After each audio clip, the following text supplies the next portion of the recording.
పుత్తూరు మండలం కార్వేటనగరం మండలం పరిధిలో నుంచి కొన్ని గ్రామాలుగా మేము రైతులు ఇక్కడికి వచ్చి ఉన్నాము. విషయం ఏమంటే వెంకటరెడ్డి క్వారీ అనేసి మా యొక్క విలేజ్ మధ్యలో ఉన్నది. ఆ యొక్క క్వారీ వలన రైతులు ఇబ్బందులు పడుతున్నాము. అది ఏమేమి ఇబ్బందులు అంటే అక్కడ ఆవులు మరి రైతులు జనాలు తిరుగుతూ ఉంటారు. ఎక్కువగా శబ్దము రావడం వలన మాకు అనేక విధమైన సంఘటనలు జరుగుతున్నాయి. ఈ మధ్య ఒక అతను కూడా ఆ యొక్క సౌండ్ వలన మరణించడం కూడా జరిగింది. మేము దీన్ని మరి గవర్నమెంట్ వారికి తెలియజేస్తున్నాము. దీన్ని ఆల్రెడీ గవర్నమెంట్ వారు మూయించినారని చెప్తున్నారు, కానీ వారు అక్రమంగా ఇంకనూ ఆ యొక్క క్వారీని నడుపుతూ ఉన్నారు. దీన్ని అధికారులు ప్రజాప్రతినిధులు కలుసుకొని దాన్ని మూయించవలసిందిగా మరి శాశ్వతంగా దాన్ని మూయించవలసిందిగా కోరి ప్రార్థిస్తున్నాము.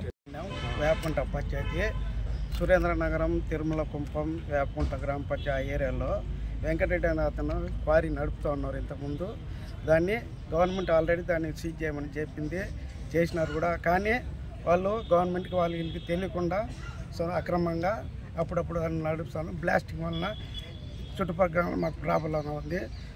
అందులో వేరే మేము పల్లిపుట్టి పోయే దారిలో నైట్లో వస్తూ ఉంటాము. ఆ బ్లాస్టింగ్ వల్ల ఇద్దరు ముగ్గురు కూడా దెబ్బలు తగిలినాయి ఇదనేసి. అందువల్ల దయచేసి పెద్దవాళ్ళు కానీ గవర్నమెంట్ గారని ఎవరైనా ఆ క్వారీని పూర్తిగా ఆఫ్ చేయాలని ప్రజల తరఫున అందరు ప్రభుత్వం తరఫున మీడియా తరఫున మేము విజ్ఞప్తి చేసుకుంటా ఉన్నాము. అదేవిధంగా బ్లాస్టింగ్ వల్ల వాటర్ కల్మిషన్ అయిపోతుంది, పొలాల్లో పడిపోయి ఆవులకి తిండి లేకుండా పోతాం. ఆ నీళ్ళు తాగడం వల్ల కూడా మనుషులకి ఆవులకి అంత ప్రాబ్లం వస్తూ ఉంది అనేసి. అదేవిధంగా ఆల్రెడీ దాన్ని చేసిన కాబట్టి వాళ్ళు ప్రభుత్వం లెక్క చేయకుండా క్వారీని ఇప్పుడు మరి అప్పుడప్పుడు దొంగతనంగా దాన్ని రన్నింగ్ చేస్తూ ఉంటారు. అందువల్ల దయచేసి గవర్నమెంట్ తరఫున మీడియా తరఫున అందరి తరఫున ప్రజల తరఫున వేపకుంట పంచాయతీ తిరుమల అమ్ములి గ్రామాల తరఫున ప్రభుత్వానికి ఉన్నతి చేసుకుంటారు.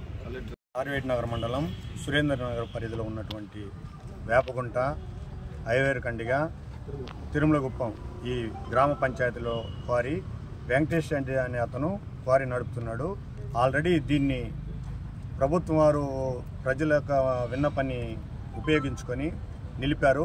కానీ అతను ఏ విధంగా హింస పెడుతున్నాడంటే అక్కడ చుట్టుపక్కల ఉన్న గ్రామాలకి పొలాలకు వెళ్ళడానికి ఆ శబ్దానికే చాలామంది ఇప్పుడు నిన్నటి సంఘటనలో కూడా ఒక అతను చనిపోయాడు. అదేవిధంగా ఆవులు నీళ్లు తాగాలంటే కూడా ఆ దుమ్ము ధూళి వల్ల ఆవులు కూడా తాగేదానికి ఇబ్బంది పడుతుంది. ఆ ఆవులు తాగిన నీళ్ళనే ప్రజలు తాగుతున్నారంటే ఎంత సామాన్య కథ కాదు.